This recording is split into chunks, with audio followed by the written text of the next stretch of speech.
예, 이렇게 수호장신교회 오후 예배에 설교를 할 수 있도록 인도해 주신 하나님께 먼저 감사 영광을 돌려드리고, 또 우리 안회 목사님과 최영 목사님 두 분께 또 감사를 드립니다.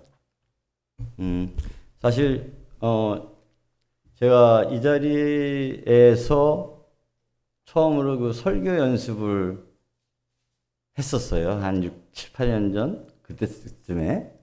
그러다가 이제 좀 설교를 이제 좀 어느 정도 이렇게 좀 하게 돼서 하다가 이제 이렇게 이곳에서 또 설교를 하게 되니까 좀 새롭기도 하고 또 좀 느낌이 좀 좋습니다. 너무 감사드리고요. 하나님의 말씀을 이제 보도록 하겠습니다. 오래전에 우리나라 이제 경제가 어려웠을 때 이야기를 하나 하고자 합니다. 아마도 제가 고등학교를 다닐 때였는지 졸업을 한 지 얼마 지나지 않아서인지 잘 알지는 못하겠는데, 오래전 이야기죠. 집 앞에 이제 길거리를 지나가는데 한 소동이 벌어졌습니다. 시끄러운 소리가 나고, 또 뒤를 돌아다 보니까 스포츠 머리라는 웬 젊은 뚱뚱한 사람이 길을 쓰고서 그냥 앞만 보고 땀을 뻘뻘 흘리면서 씩씩거리고서 그냥 힘껏 뛰고 있었어요. 그 모습이 아주 너무도 필사적이었어요. 지나는 사람들도 그를 쳐다보고 있었고, 그래서 이제 제가 이제 그 모습을 보니까, 그때가 여름이어서 그랬는지 허름한 반팔 셔츠에 샌들을 이제 신고 있었는데, 여러분들 잘 아시다시피 당시 그 샌들이라는 것이 고무로 만들어 가지고선 엄지발가락에 끼는 이제 그러한 이제 그 슬리퍼 있지 않습니까? 이제 그와 같은 것을 신고선 이제 그렇게 뛰는데, 자칫 조금만 잘못하면은 벗겨질 수밖에 없는 이제 그러한 신이었죠. 근데 그와 같은 그 신발을 신고선도 얼마나 잘 뛰는지, 이게 너무도 대단하다 할 정도로 그와 같이 이제 열심히 뛰어가고 있는 거예요. 그런데 이제 그 뒤를 갔다가 이제 어떤 한 군인이 보니까 흰 고무신을 신고서 또 그를 쫓아가고 있는 거예요, 보니까. 이게 무슨 일인가 이제 생각하는 동안에 결국은 이제 그 앞서가던 그 뚱뚱한 사람이 그 군인에게 붙잡히고 말았습니다. 그 사람이 이제 땅바닥에 주저앉아서 체념을 한 듯이 내내 땀을 흘리면서 땅바닥만 쳐다보고 숨을 갖다 몰아쉬고 있었습니다. 알고 보니 대낮에 남의 집에 도둑질을 하려다가 휴가 나온 군인한테 들켜가지고 도망가다 잡혔던 겁니다. 그런데 그 도둑의 모습을 보니까 얼마나 안 됐는지 연민이 정이 들 정도였습니다. 모든 것을 포기한 듯이 씩씩거리면서 시선을 땅에 두고선 멍하니 바라보고 앉아 있는 그 모습이 지금도 저는 잊혀지질 않습니다. 설교문을 작성하다 보니 어떤 생각이 드냐면, 그때 그 도둑은 무슨 생각을 하고 있었을까? 지금은 어떻게 살고 있을까? 자식을 둔 부모가 되어서 살고 있을까? 등등 여러 가지 생각이 들었습니다.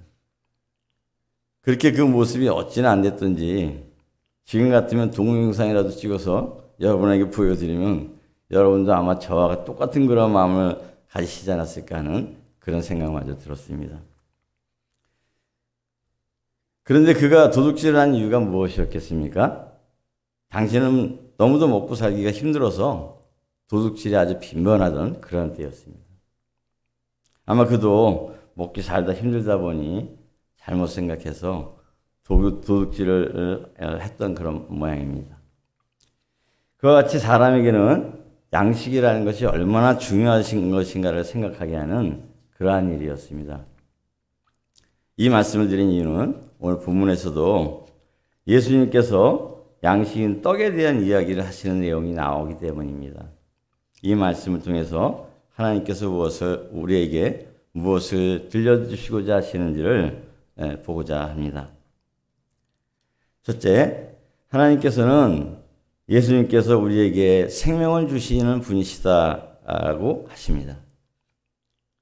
예수님께서는 말씀하시기를 나는 하늘에서 내려온 살아있는 떡이라고 하십니다. 떡이 어떻게 살아있을 수 있겠습니까? 떡은 인간이 살아가기 위해서 필요한 육신을 위한 음식일 뿐입니다. 그것은 생명체가 아닙니다. 그리고 사람은 그 떡을 먹고 살아갑니다. 하지만 결국 사람은 죽습니다. 그런데 예수님은 자신이 살아있는 떡이라고 하십니다. 그것은 예수님은 육신을 위한 떡이 아닌 영원한 생명을 주시는 그러한 떡이라 되신다는 말씀입니다. 즉, 이 말씀은 그 떡을 먹음으로써 영생을 얻는다는 것입니다. 그리고 그 떡은 바로 예수님 자신을 말씀하시는 것입니다. 또한 사람이 먹는 떡은 땅에서 만들어집니다. 그런데 예수님이 말씀하시는 떡은 하늘로부터 왔다고 하십니다. 떡이 하늘에서 오는 것을 보시나요? 이 말씀 또한 예수님께서는 하나님께로부터 이 땅에 내려오신 성육신 하신 하나님이시라는 것을 말씀하시는 것입니다. 그리고 세상을 위한 내 살이라고 하십니다. 이것은 세상을 구원하시기 위한 것임을 말씀하시며 장차 십자가에서 돌아가실 것을 말씀하시는 것입니다. 이렇게 이 구절은 본문의 앞부분에서 예수님이 무리들과의 그 변론이 된 생명이 떡이 된다신다는 것에 대한 결론의 이야기로도 볼 수 있기는 합니다. 하지만 학자들 간에 논쟁이 되는 부분으로서 떡에 대한 이야기의 최종 결론은 58절에서 맺는 것으로 대체로 보는 편입니다. 어쨌든 예수님은 이렇게 영원한 생명을 주시는 분이심을 말씀하십니다. 사람이 살아가기 위해서는 양식을 먹어야 합니다. 양식을 먹지 못하게 된다면 그 영양실조로 말미암아 약해지고 병이 들게 됩니다. 그리고 마침내는 죽음에 이르게 됩니다. 그렇게 양식은 사람에게 없어서는 안 됩니다. 그러기에 사람들은 이 세상에서 열심히 살아가면서 양식뿐만이 아니라 필요한 것을 위해서 열심을 품고 살아갑니다. 맡겨진 일들을 통해서 열심히 생활해서 잘 살아가고자 힘씁니다. 그렇습니다. 우리는 그렇게 살아가야 합니다. 그것이 우리들에게 원하시는 하나님의 뜻이기도 합니다. 오병이어의 표적을 보이신 예수님도 우리 삶에 관심을 갖고 계시는 것을 우리는 알고 있습니다. 하지만 지금은 이 나라와 사회를 보십시오. 얼마나 부정과 비리로 가득한 사회가 되었습니까? 왜 그렇습니까? 물론 인간의 탐욕으로 인한 것입니다. 그 탐욕이 이 나라와 사회를 이렇게 어지럽게 만들어 놓고 있습니다.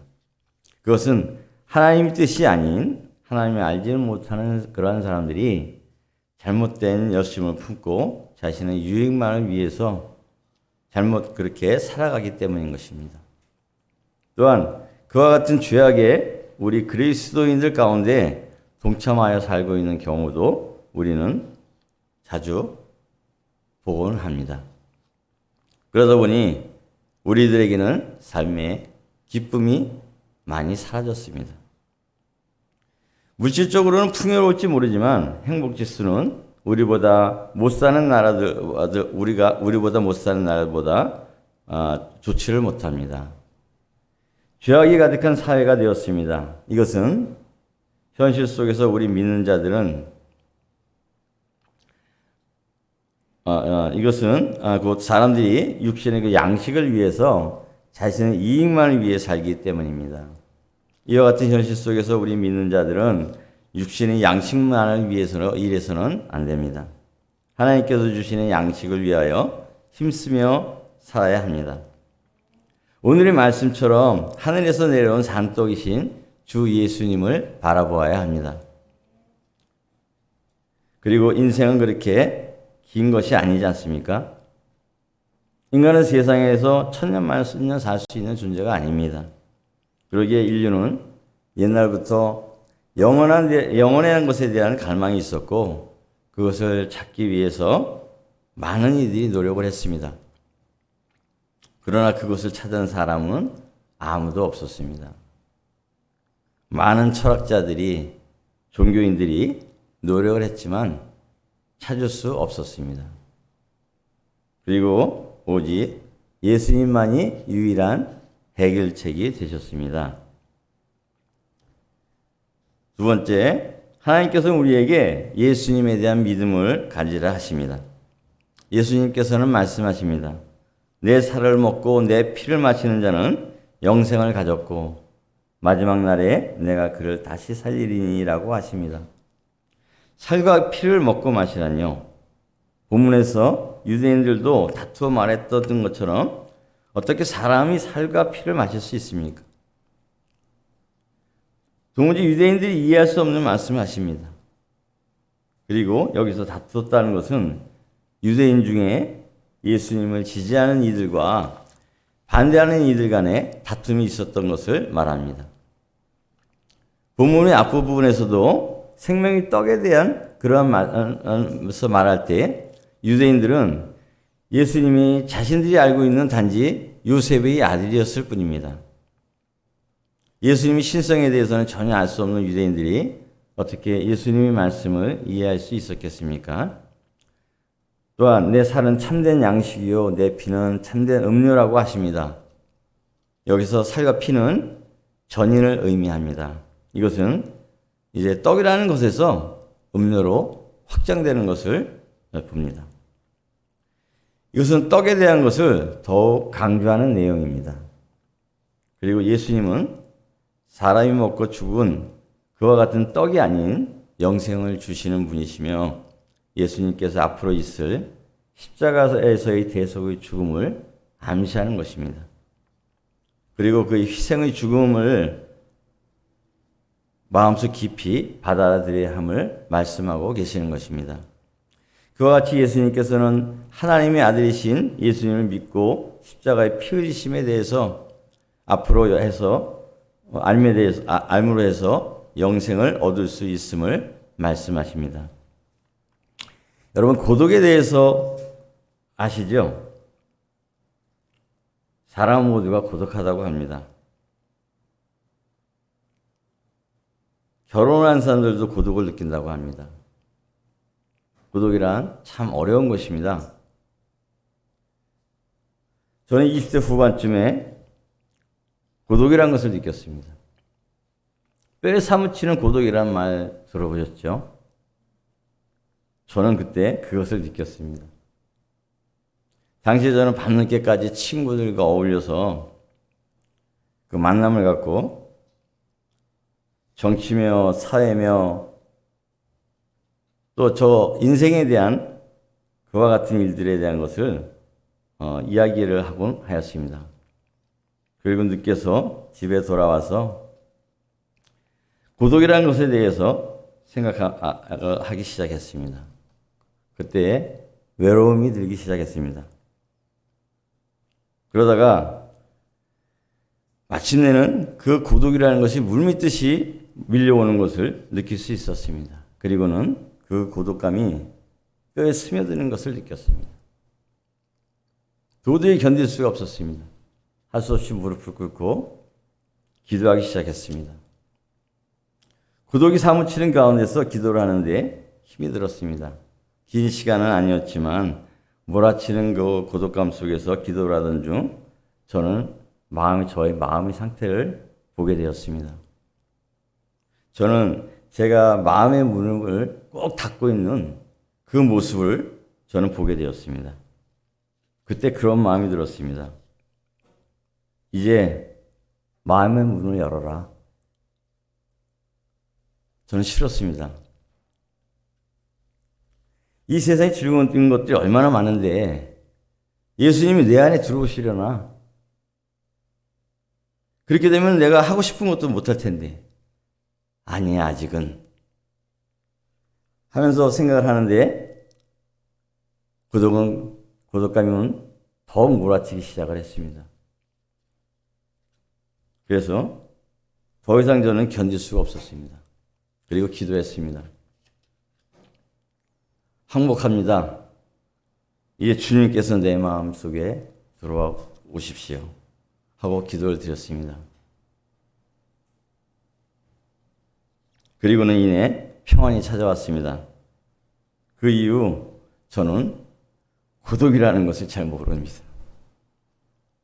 그리고 저는 예수님께서 제 안에 계심을 믿게 되었습니다.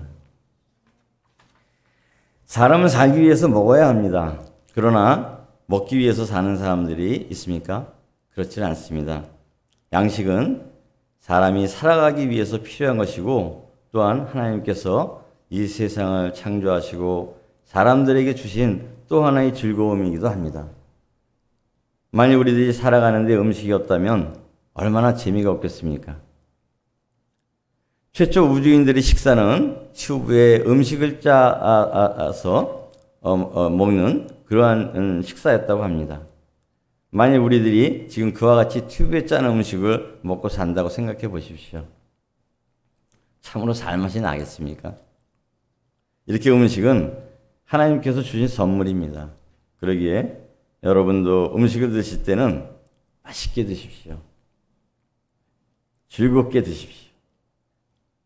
그것은 하나님께서 우리들에게 주신 기쁨입니다. 그러할 때 소화도 잘 되고 좋은 영양분이 되어서 우리 육신이 강건할 수 있습니다. 그와 같은 것이 하나님께서 우리에게 원하시기도 하는 것입니다. 그리고 또한 우리들은 먹을 것이 또 있습니다. 바로 예수님이 살과 피입니다.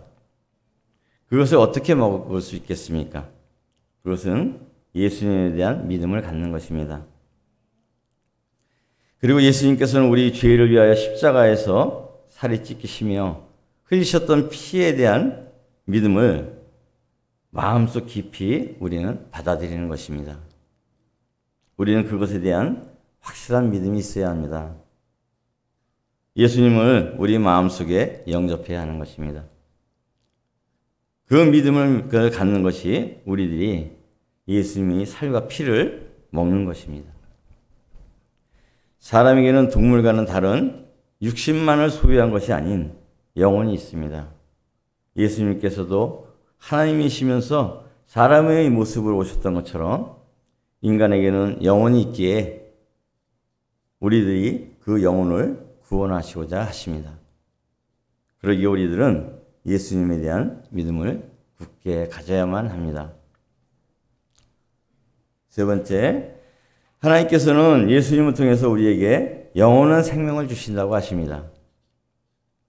예수님께서 말씀하십니다. 내 살을 먹고 내 피를 마시는 자는 내 안에 거하고 나도 그 안에 거하나니라고 하십니다. 이것은 예수님과 믿는 자 간에 상호 거주가 이루어지며 영원한 교제가 있게 됨을 의미합니다. 그리고 내가 아버지로 말미암아 사는 것 같이 나를 먹는 그 사람도 나로 말미암아 살리라 말씀하십니다. 이것은 또한 예수님께서 하나님과 인간 사이 중개자가 되어서 활동하신다는 것을 의미합니다.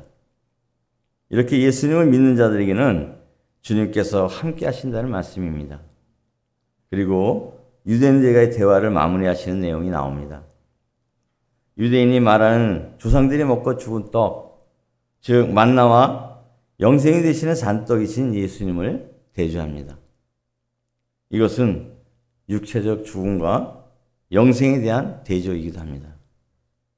그런 후에 이 떡을 먹는 자는 영원히 살리라 말씀하십니다. 그렇게 예수님의 살과 피는 살아있는 떡으로서 인간의 육신만을 위한 것이 아닌 인간에게 영원한 생명을 주는 것이라고 하십니다. 즉 결론적으로 예수님을 믿는 자에게는 영원한 생명이 있음을 말씀하십니다. 우리 믿는 자들에게는 하나님께서 말씀하십니다. 주님을 믿는 자에게는 그 안에 예수님께서 거하신다고 하십니다. 그런데 지금 우리 그리스도인들의 모습을 보십시오. 진정 마음에 기쁨이 있습니까? 주일날 우리 형제자매님들의 모습을 보십시오.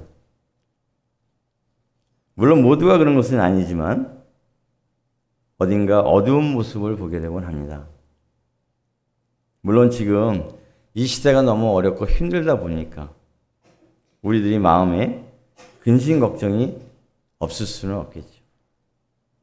특별히 지금 이 시대는 코로나 시기를 거치고 있는 너무도 어려운 그러한 시기이기도 합니다.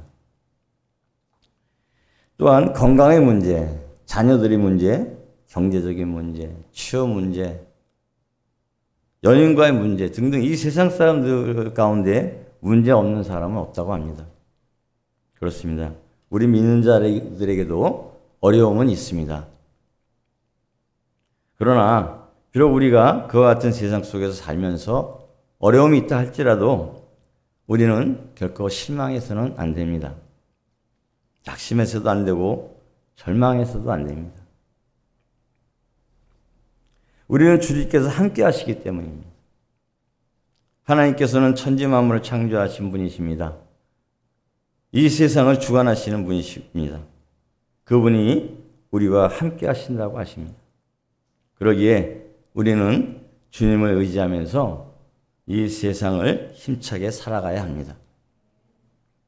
또 우리 믿는 자들에게는 영원한 생명이 약속되어져 있습니다. 사람은 언젠가는 죽습니다. 그러기에 하나님을 알지 못하는 이들은 이 세상의 삶이 끝인 것입니다. 그러나 우리는 하나님을 알지 못하는 세상 사람들처럼 살아서는 안 됩니다. 예수님께서는 오늘 본문을 통해서 말씀하십니다. 예수님을 믿음으로써 영생을 얻을 수 있음을 말씀하고 계십니다. 그와 같이 예수님께서는 우리에게 영원한 생명을 주셨습니다. 우리는 예수님을 믿음으로 해서 이미 영생을 얻었습니다. 그리고 마지막 날 다시 오실 예수님을 기다리며 사는 사람들입니다. 그러기에 예수님을 믿는 우리에게는 영원한 하늘나라에 대한 소망이 있는 것입니다. 여러분, 예수님께서는 여러분의 마음속에 계십니까? 참으로 계십니까? 저는 여러분의 마음속에 분명히 예수님께서 함께 하시리라 믿습니다. 하지만 아직 그와 같은 믿음이 없다 할지라도 실망하지 않으시기를 바랍니다. 여러분이 주님을 믿고 지내시다 보면 언젠가는 주님께서 여러분과 함께 하심을 아시게 되실 것입니다. 예수님을 믿는 자에게는 그 안에 주님께서 내주하신다고 하십니다. 설사 그와 같은 믿음이 없다면 언제라도 말씀하십시오. 주님, 제 안에 찾아와 주십시오 하고 기도하십시오. 그래야 할 때 주님께서는 분명히 여러분의 마음속에 찾아오실 것입니다.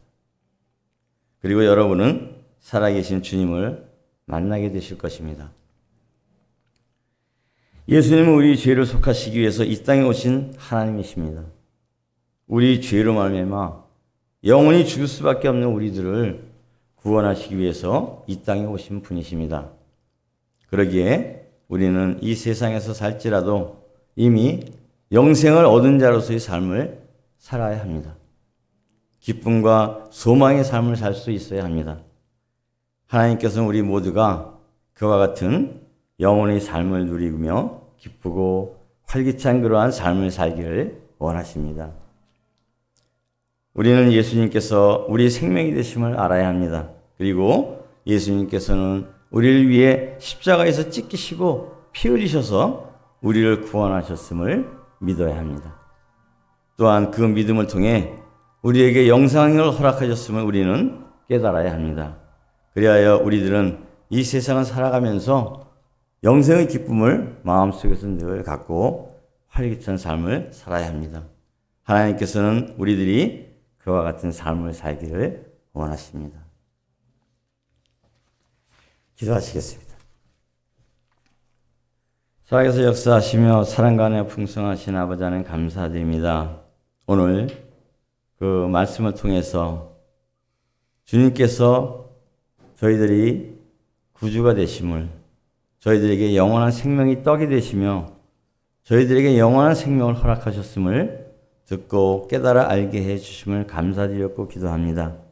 아버지 하나님, 참으로 저희들이 이 세상 속에서 삶을 살아가기에는 너무도 힘이 들고 어렵습니다. 여러 가지로 저희들에게 부딪히는 그런 어려운 문제들을 저희들이 헤쳐나가기란 너무도 힘이 들고 어렵습니다. 저희들은 연약하고 부족함을 주님께서는 아시오니 주님, 저희들 한 사람 한 사람 일일이 하나님 기억해 주시고 저희들이 갖고 있는 그 모든 어려운 문제들 하나님 해결해 주십시오. 주님, 그리고 저희들이 주님께 기도할 때 저희들이 간구하는 기도를 하나님 들으시고 응답하여 주셔서 주님께서 저희들이 그 어려운 문제들을 해결해 주시는 그러한 역사를 통해 또한 저희들이 어려운 문제들이 해결받는 그러한 일들을 통해서 참으로 살아계신 주님을 만나 뵐 수 있기를 원합니다. 주님께서는 저희들에게 영원한 생명을 허락하여 주셨다고 말씀하셨습니다. 저희들이 비록 약하고 부족한 자들이지만 주신 말씀 마음에 새기고 주님, 이 세상 어렵고 힘든 세상 담대히 주님 승리하며 나아갈 수 있는 저희들이 될 수 있도록 저희들의 마음을 주장하여 주시옵소서. 주님, 이 모든 말씀 감사드리며 주 예수 그리스도의 이름으로 감사드리며 기도합니다. 아멘.